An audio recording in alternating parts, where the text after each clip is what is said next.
Hello, welcome to the Goffman podcast, the podcast that teaches you everything you need to know about our dear Erving Goffman, the greatest theorist from the 20th century.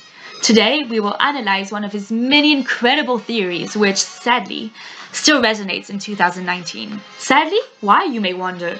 You will soon understand. Let's jump right into it, shall we? Have you ever wondered why these perfume advertisements for men always include a half-naked woman falling for a handsome, muscular male as soon as he sprays the product on him?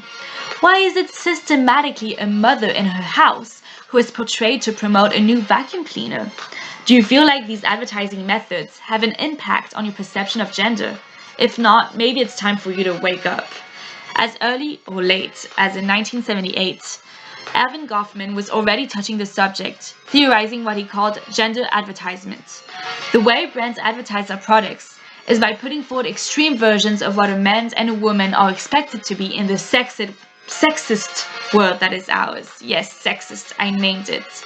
In that context, to be a woman is to be feminine, and to be a man is to be masculine. Roles rarely vary. But what is gender, you might ask? Well, dear friend, gender is different to sex. Sex is a biological component of one's identity, whereas gender is a range of cultural and social influences that one identifies with. And the advertising producers want us to identify with the traits that they are putting forward, as wrong as they may be. In advertising, men are often portrayed in the following ways. Alert, eyes open, looking around, bodies are controlled, they are muscular, tall, they have a mean expression on their face, they're gripping things tightly with hands, or they have their hands in their pocket, they're serious, they're physically active, and the list goes on.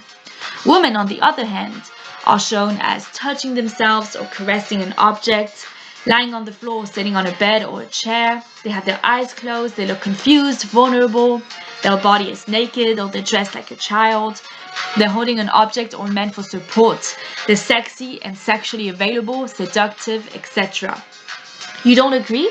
Go watch any Paco Rabanne or Yves Saint Laurent perfume advertising and you'll see. And not just the perfume ads, pretty much any. Go ahead, you can always come back to me after. Good, let's continue. Goffman argues that advertisements do not look strange to us, when they should. After years of being fed those images on multiple screens, we do not context those sexist ideas. Advertisements take something that exists already in the world, they change it, which forms a distorted reflection of it. That's the whole trick. But ads provide us a way to understanding how we portray gender. Watching videos or even just looking at images is a striking way of realizing how true that theory is, even nowadays.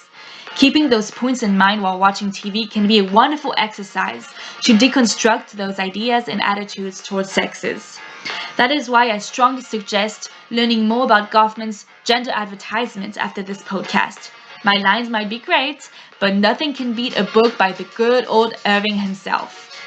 Goffman argues that there are codes which can be used to identify gender. He divides them into 5 categories: relative size, feminine touch, function ranking, ritualization of subordination, and finally, license withdrawal.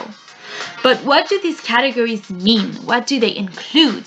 Well, let me tell you that you won't learn it from me today. Come on, darling, that's part of the fun, to be curious and to do your own research. That's the point of this podcast, to make you want to learn more and realize how wrong gender portrait and advertising is still today.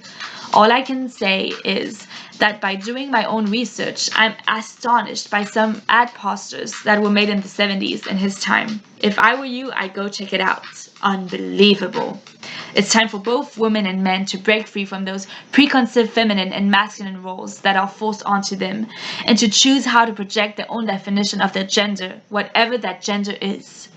Thanks, folks. It was me on Goffman Podcast.